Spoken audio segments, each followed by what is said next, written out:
Right here, I've got an eBay purchase that I'm actually pretty happy with. Now, this is not every coin that I got. I do have an older coin book that has Lincoln wheat pennies from 1909 to 1940, and there's some good dates in here in of itself. But this is really cool because I have every single penny made from 1941 from all three mints, because the ones that don't have any letter next to them are actually from Philadelphia. They did not use a mint mark, and then D is for Denver and S is for San Francisco. So I have every year, every mint mark from 1941. And you can see these ones, especially the 1943 cents, because they were made of steel instead of copper, are definitely not in the best shape. But there's some decent coins in here as well. Some of them look like, look at that 49, doesn't look too bad. Some of them are definitely decent looking coins. But we get into the 50s here, still got every single coin. And you can see here in 1959 a noticeable improvement in the quality of the coin. I know that, of course, this is the year that the Lincoln Memorial was added to the coin. For every 50 years, the penny's been changed for the last, I think, 150 years or so. Because in 1909, this cent right here, the Lincoln cent, was begun, and then in 1959, the Memorial cent was begun, and then in 2009, I believe the Shieldback was done. So it's been every 50 years, but I don't know if there's a different finish on these coins or what it is, but they do look way nicer once we get past 1958. And you can see here we continue to have every year. Now, those holes are just from the fact that the book is the way it is. There's 3 exact pages, so still not missing anything yet.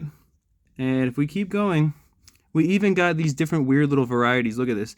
1982 copper large denomination, copper small denomination. I'm assuming that's what that means. Or maybe DT something else. But all these different weird like varieties from 82, which granted they all have huge mintage numbers, but just having them all together and most of them in decent shape is a really cool thing. And this would take me a long time to go and collect on my own. So being able to purchase it for a very reasonable price in an eBay auction made me really happy.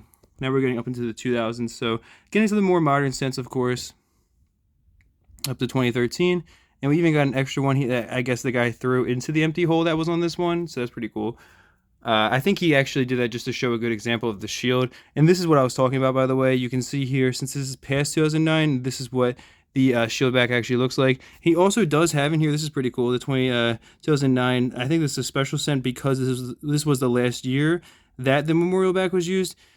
Yeah, this is pretty cool. He has like all these different like special ones from 2009 as well, because that was the year that the coin was transitioning over to the shield back.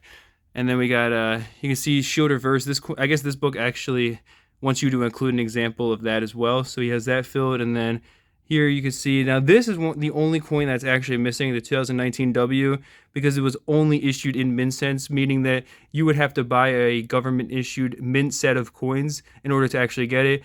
Now the 2019 W is important to consider because W is not a common mint. I'm trying to remember exactly where that even is. I don't know if it's West Point, but that's a mint that pretty much, to my understanding, has never actually minted circulating coins that the public gets, and they've always just minted things for the US government specifically for private collections. Because like I remember having a 2019, I think it was, maybe 2017, like burnished eagle that was like one of the first strikes, and that was from the W mint as well. So that's kind of my only experience with it. Obviously, I don't know everything when it comes to this stuff.